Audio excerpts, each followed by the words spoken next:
Hello and very welcome everyone to this session of the current affairs. Today we are going to learn the current affairs of 9th of November 2024.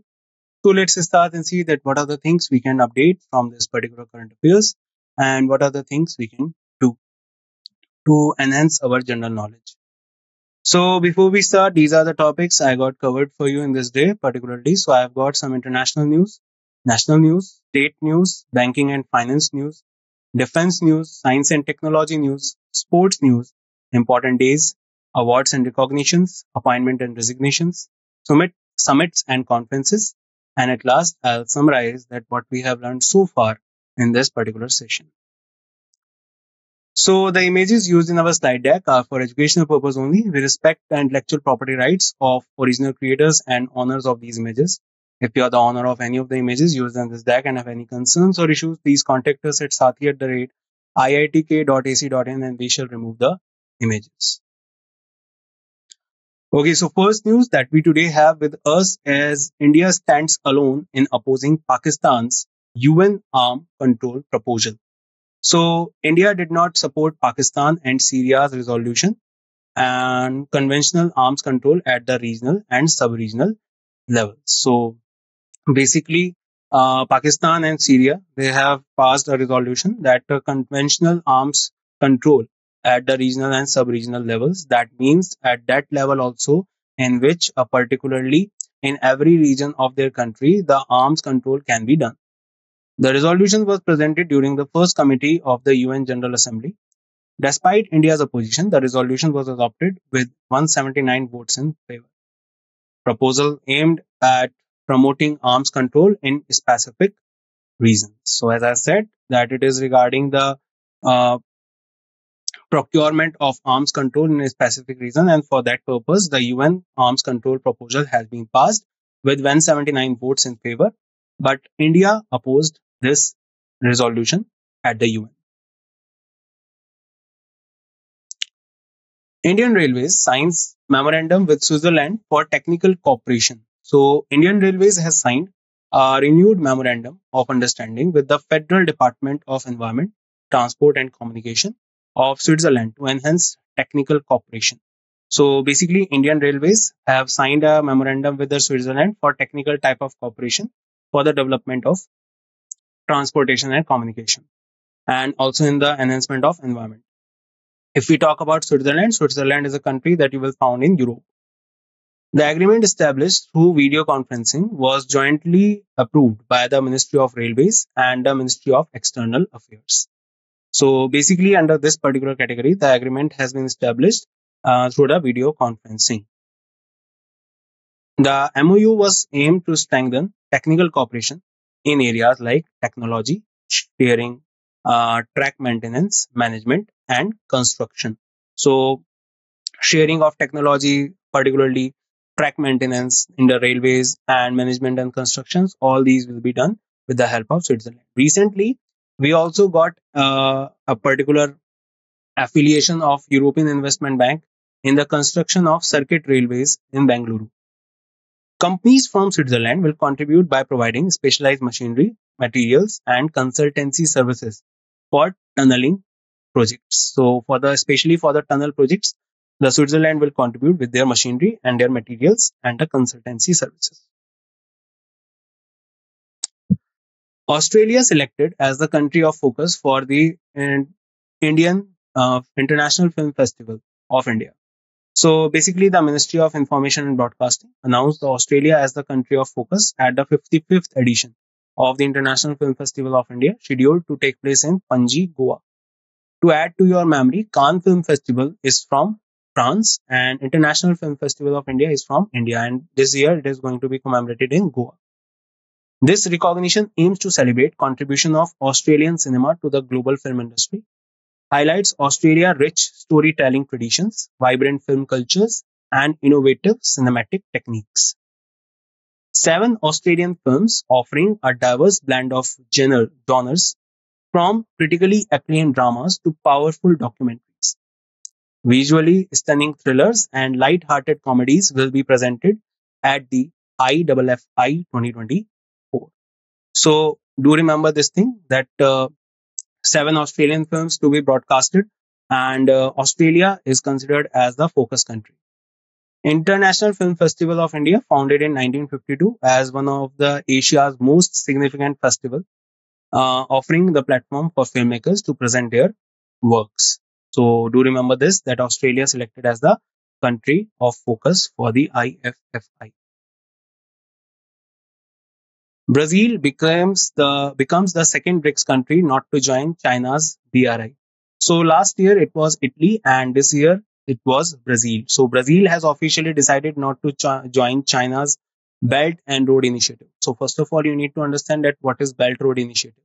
So basically, China, if you know the world map, so in the north of India, there is a country called China, and also there was a country called Tibet, but China has illegally captured that area.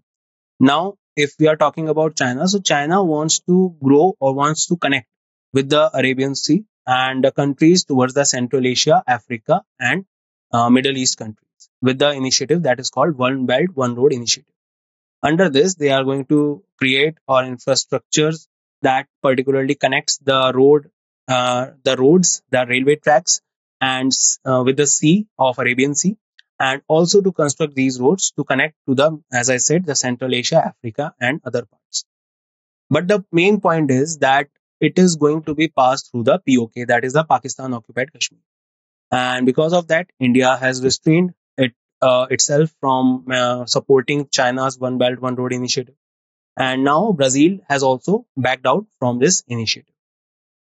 Brazilian President Luiz Inácio Lula da Silva emphasized that Brazil seeks to elevate its relationship with China without entering into formal treaty or accession contract to the BRI. So they are in particular cooperation, but they backed out from this Brazil Belt Road initiative. Brazil aims to leverage aspects of the BRI framework to create synergies between its own infrastructure projects and Chinese investment funds without formally joining the initiative.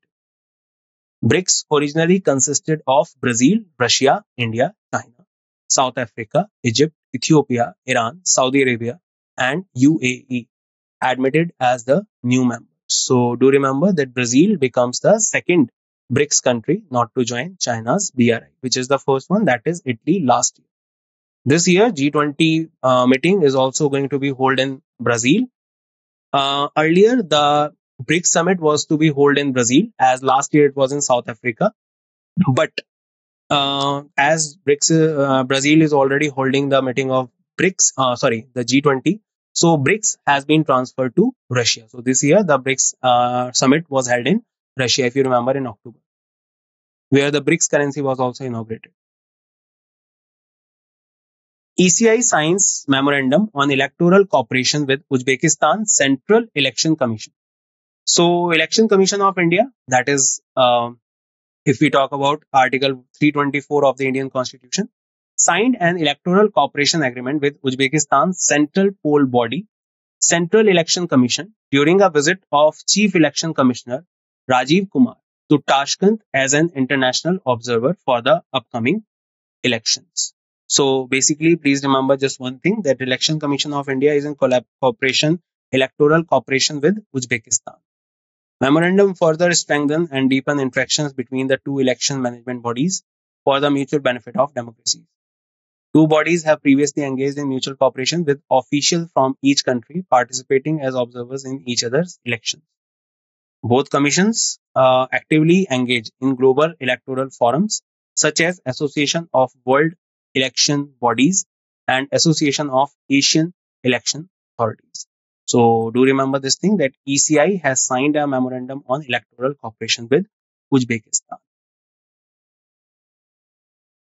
Donald Trump elected as the 47th president of the USA. So recently on 6th of November, Donald Trump of the Republican Party was re-elected as the 47th president of USA. Just to add to your general knowledge, one of the most famous president of America, that is Mr. Abraham Lincoln, he was also from the Republican Party, securing the popular vote and reaching the 295 electoral votes need for the victory. He defeated Democrat Kamala Harris 226 electoral votes and became the first Republican to have USA election by popular vote. and he is going set to become the 47th president. And to add, 45th president was also him. In between that, 46th was Joe Biden, and before 45th there was 44th president, and that was Barack Obama. 43rd was also Barack Obama. 42nd and 41st was George W. Bush.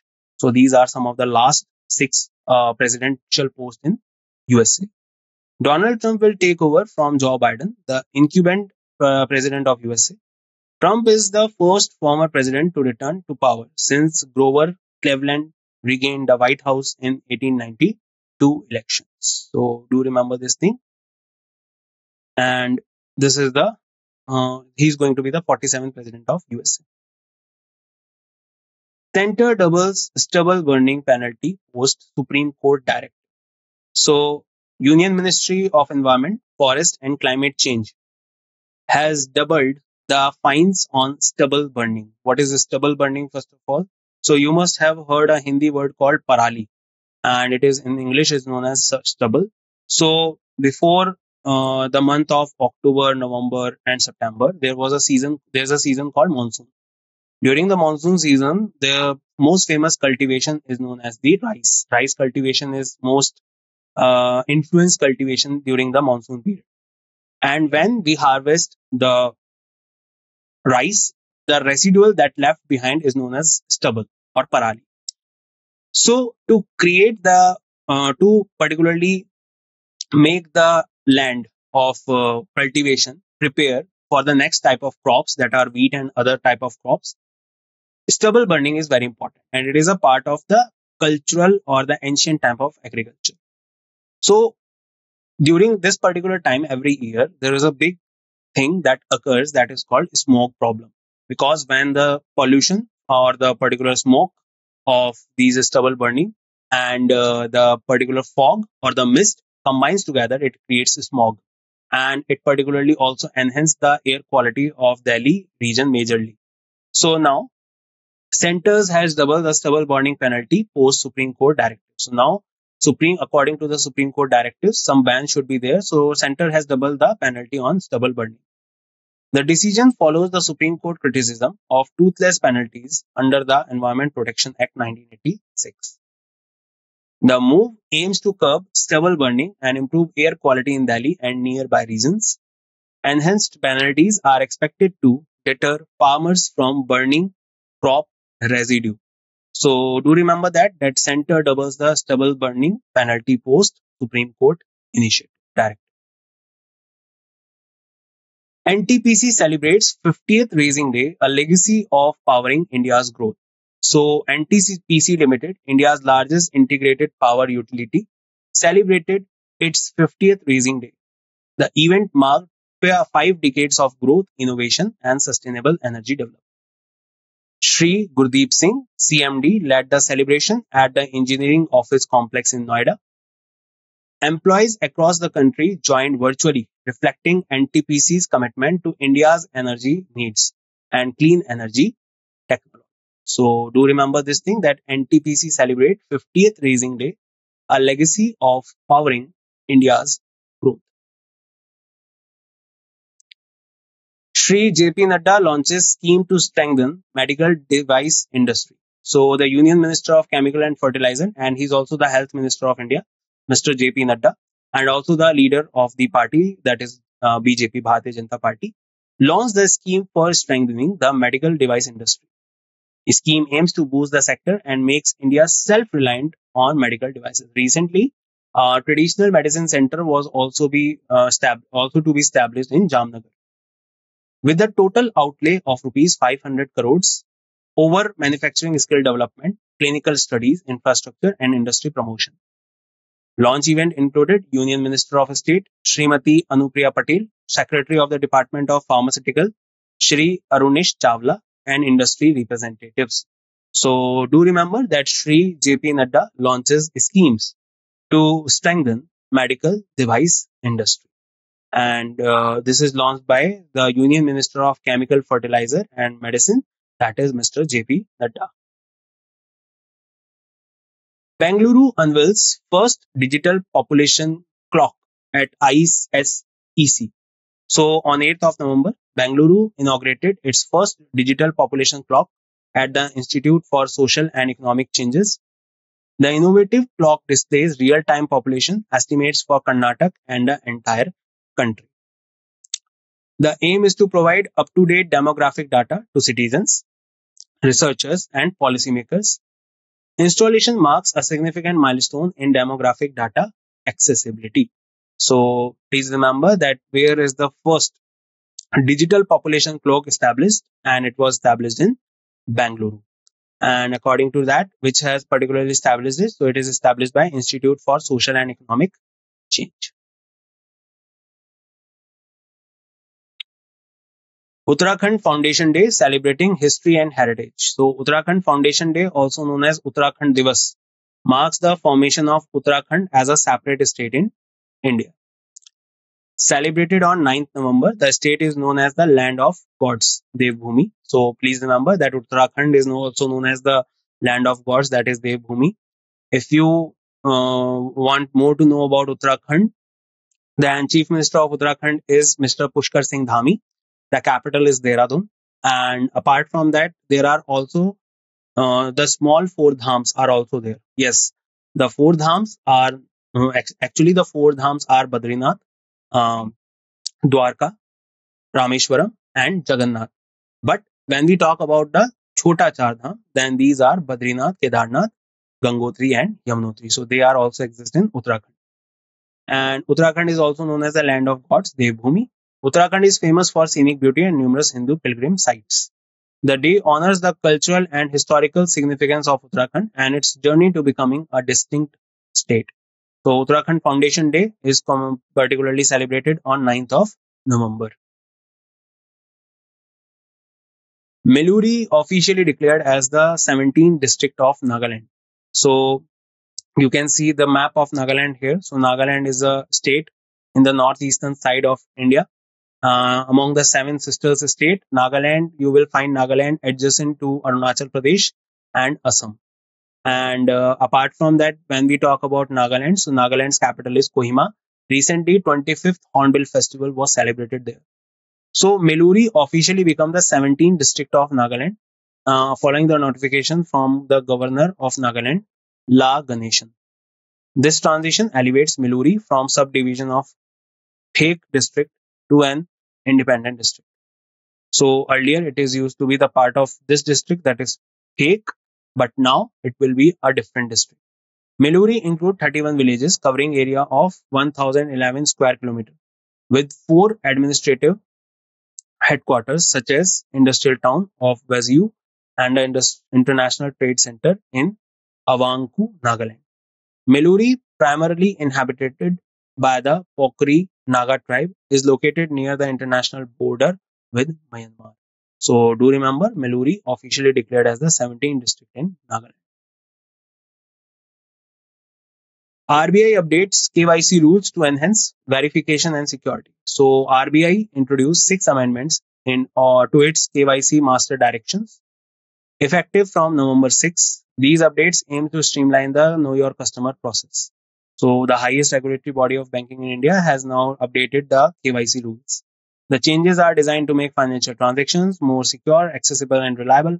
Amendments align with the latest legal framework benefiting both consumers and financial institutions. So do remember, RBI has updated the KYC rules to enhance verification and security. RBI makes 6th amendment KYC direction. We just discussed about this one. So do remember that RBI has updated the KYC rules for the upcoming year. SBI raises rupees 5,000 crore via 80I bonds at 7.98%. So State Bank of India has raised 5,000 crore through first Basel third compliant additional tier 1. So all the banking students do remember, this can be asked in your exams or in your interview. So remember, SBI has raised 5,000 crore via 80I bonds. The tenor of these SBI 80I 81 bonds is perpetual with a call option after 10 years and each anniversary date thereafter. The issue attracts bids over 3.5 times against the base issue size of rupees 2,000 crore with a total of 108 bids. received from diverse set of qualified institutional bidders. The bonds are rated AA plus with a stable outlook from CRI SIL ratings and Care ratings. So do remember SBI raises rupees 5,000 crore via 81 bond. SEBI bars OCAL and its promoters from securities market over fund diversion allegations. So the Security Exchange Board of India has barred on One Life Capital Advisors Limited and its promoters, Pandu Naik and Prabhakar Naik, from participating in securities market until further notice due to alleged fund diversion and misrepresentation of the company's financial records.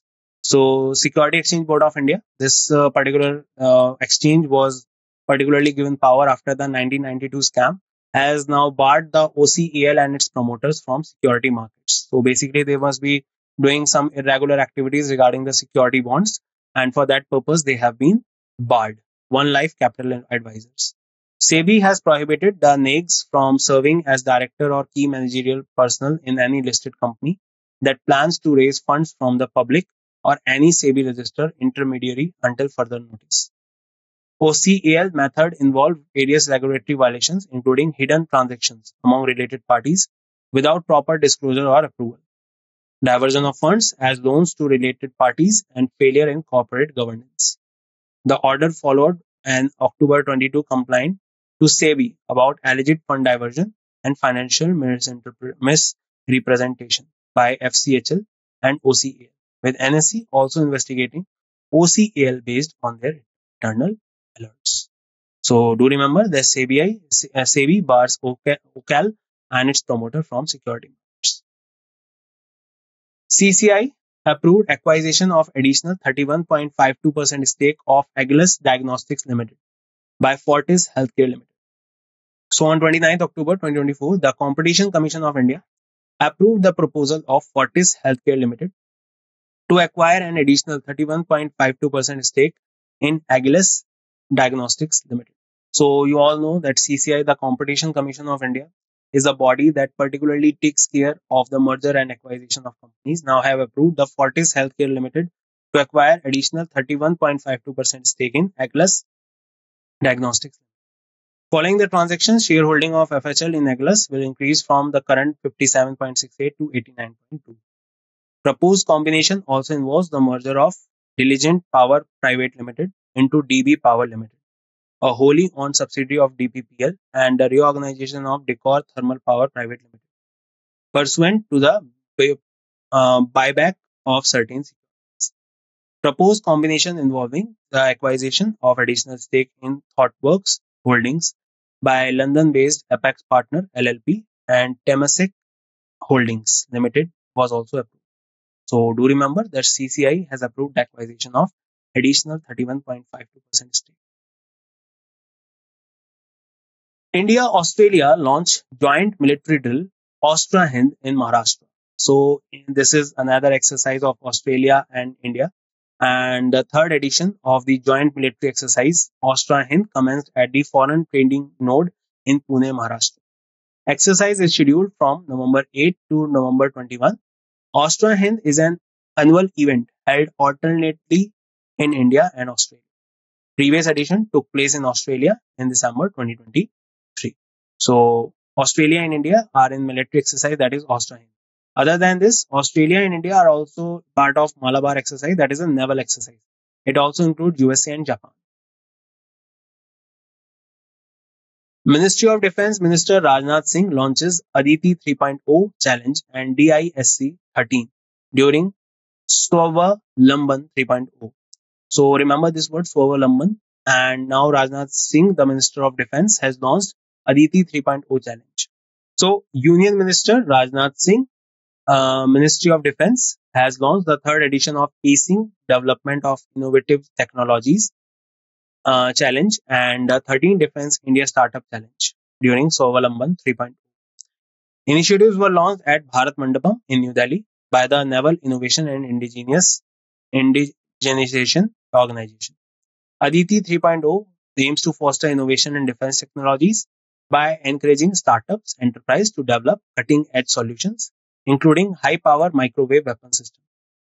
DISC-13 includes 7 challenges aimed at enhancing operational efficiencies within the armed forces, covering domains like artificial intelligence, military communication, and autonomous system. So these are the two schemes launched. Aditi is focusing on innovation, and DISC is aiming to enhance operational efficiency.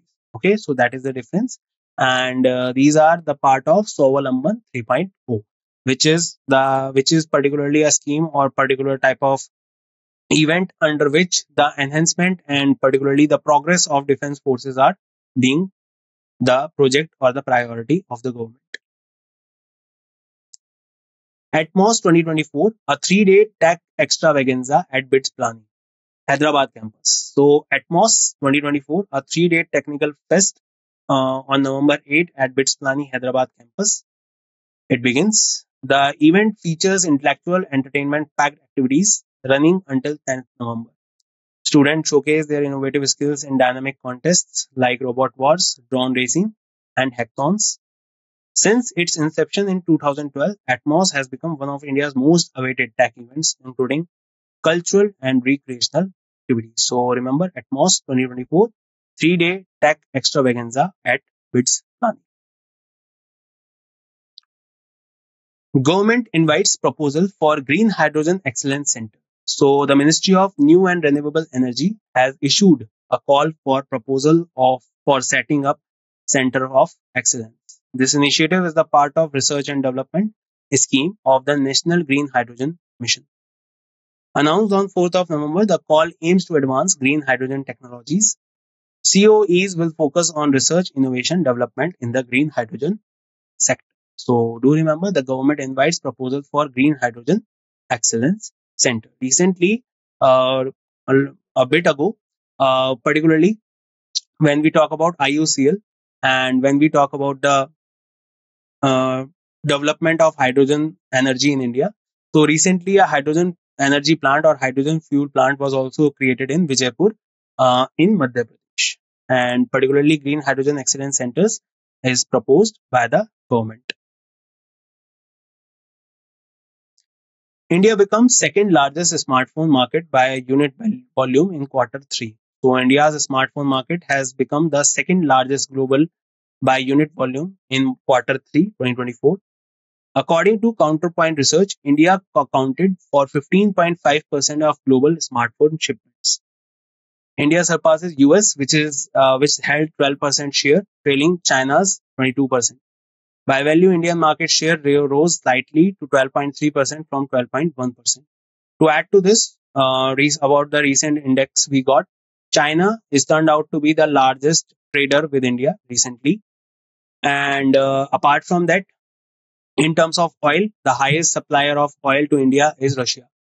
And now India has turned out to be the second largest smartphone market. And this was the vision of the Make in India campaign, that we need to become a manufacturing hub. And we are doing a good in that. So basically, and just to add to this, one more information that you already know, that India is also working towards a semiconductor chip manufacturing. And for that purpose, India is collaborating with NVIDIA, with other companies like Foxconn, with also organizations like European Investment Bank. And we can see the result. India has surpassed USA to become the second largest exporter of smartphones by unit. China launches Shenzhou 19 with 3 new crew at its Tiangong space station. So on 30th October, China successfully launched Shenzhou 19 spaceship with 3 astronauts on board. So this was a manned mission, that is Shenzhou 19. Remember this particular name. The first manned mission of India is Gaganyaan, including 2 men and 1 woman, on a 6-month mission to its low Earth orbit space station, Tiangong space station. So International Space Station is of NASA and Tiangong space station is of China. The spacecraft aboard Long March 2F carrier rocket was lifted off from the Jiuquan Satellite Launch Center in northwest China. The new crew members include Mission Commander Kai Zhuze, who previously went to space in Shenzhou 14 mission in 2022. and first time space traveler Song Lingdong and Wang Haozi. The mission will conduct space science and application tests, perform extravehicular activities, and carry out 86 space research and technology experiments. So remember this thing, the Shenzhou 19 mission is of China. Another famous mission of China that China has launched earlier this year was Chang'e 6 mission. That the purpose of that mission is to go on the Chandrayaan on the moon, and particularly on the southern pole of moon, on which last year Chandrayaan 3 became the first spacecraft ever to reach. But Chang E6 mission has another priority also, that they want to take samples and other things from that particular phase of the moon. So that is Chang E6 mission. And Shenzhou 619 mission is a crew mission, that is a manned mission of to the space station. What is the name of space station? Tiangong Space Station. PV Sindhu lays foundation for world-class badminton center in Visakhapatnam. So PV Sindhu, India's celebrated badminton star, laid the foundation stone of PV Sindhu Center for Badminton and Sports Excellence. Event took place on 7th November in China Gadili Village, Visakhapatnam. China Gadili Village, Visakhapatnam. Academy aims to nurture young talents and elevate India badminton to global standards. This project is a significant milestone in promoting sports excellence in India. So do remember this thing as well.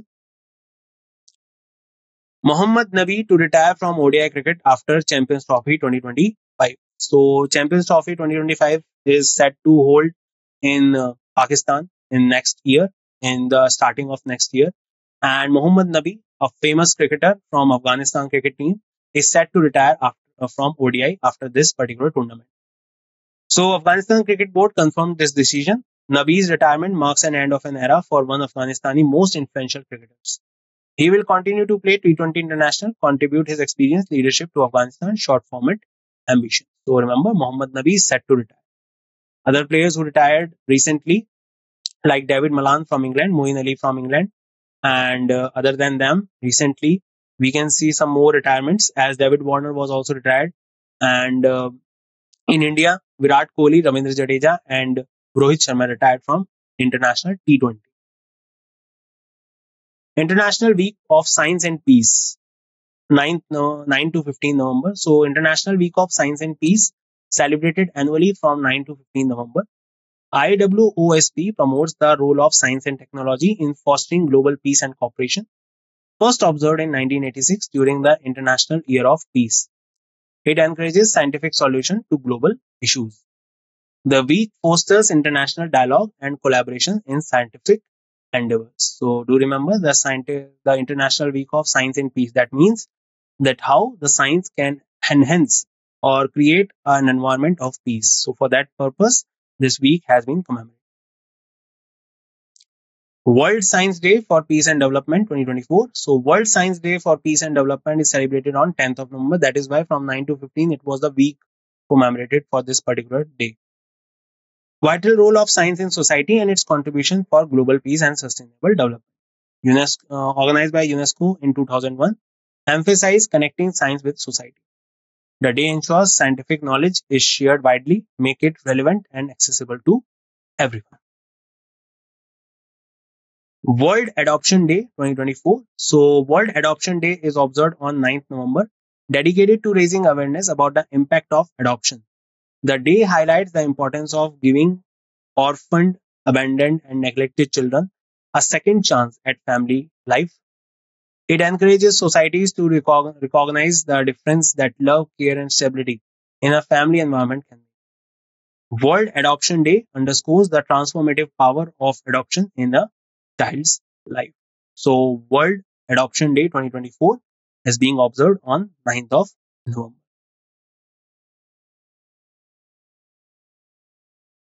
National Cancer Awareness Day. So November 7th. So National Cancer Awareness Day is observed on November 7th to raise awareness about the prevention, detection, and the treatment of various types of cancer.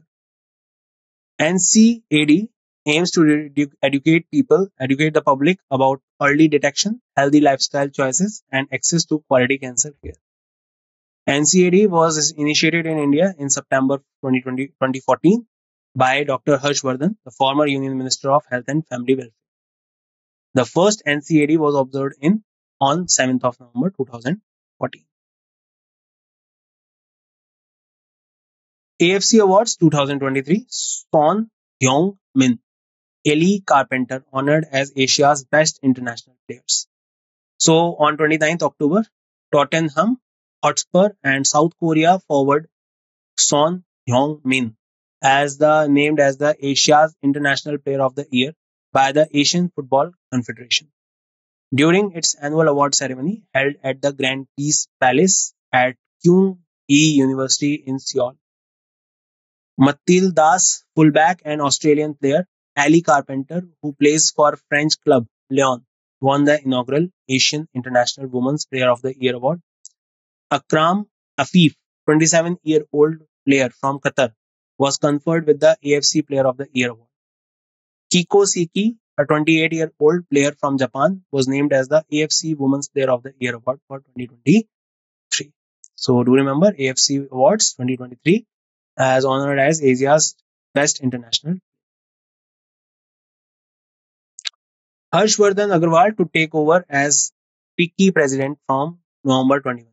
So FICCI, that is basically a kind of a chamber created for the industrial purpose in 1927. Harshvardhan Agrawal has been announced as the president of the Federation of Indian Chambers of Commerce and Industry.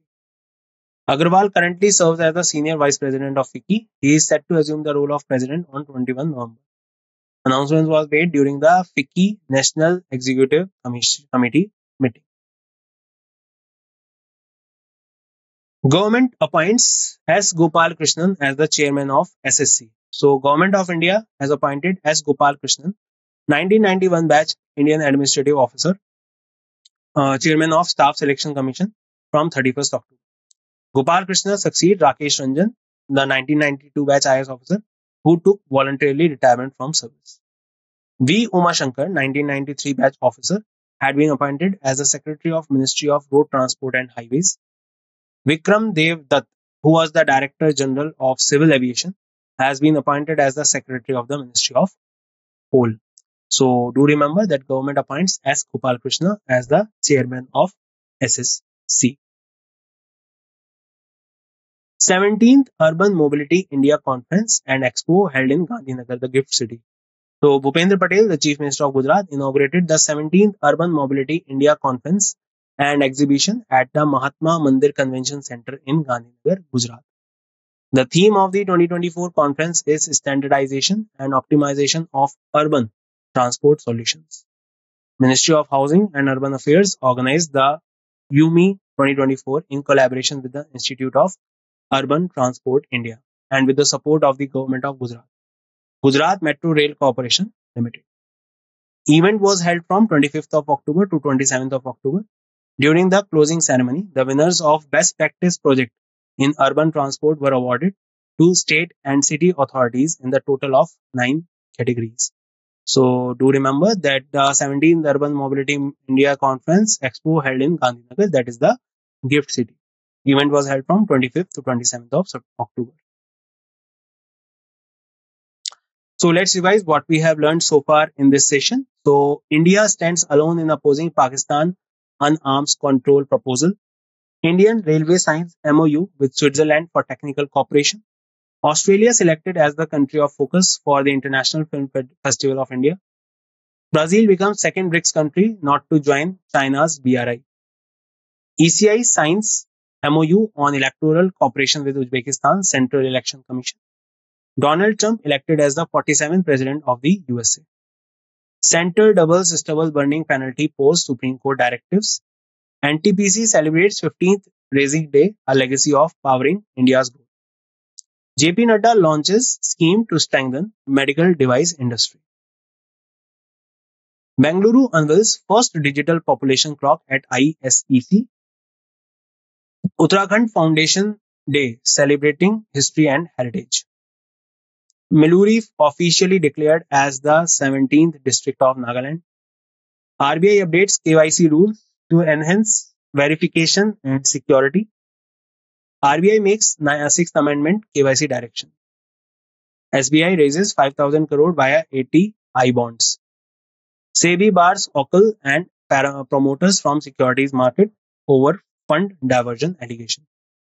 CCI provide acquisition of additional 31.52% stake of Agilus Diagnostics. India-Australia launch joint military drill Austria-Hind in Maharashtra. MOD Minister, that is Ministry of Defense Minister Rajnath Singh launches Aditi 3.0 challenge and Disc 13 during the Swavalambhan 3.0. Atmos, a 3-day tech extravaganza at BITS Pilani, Hyderabad campus.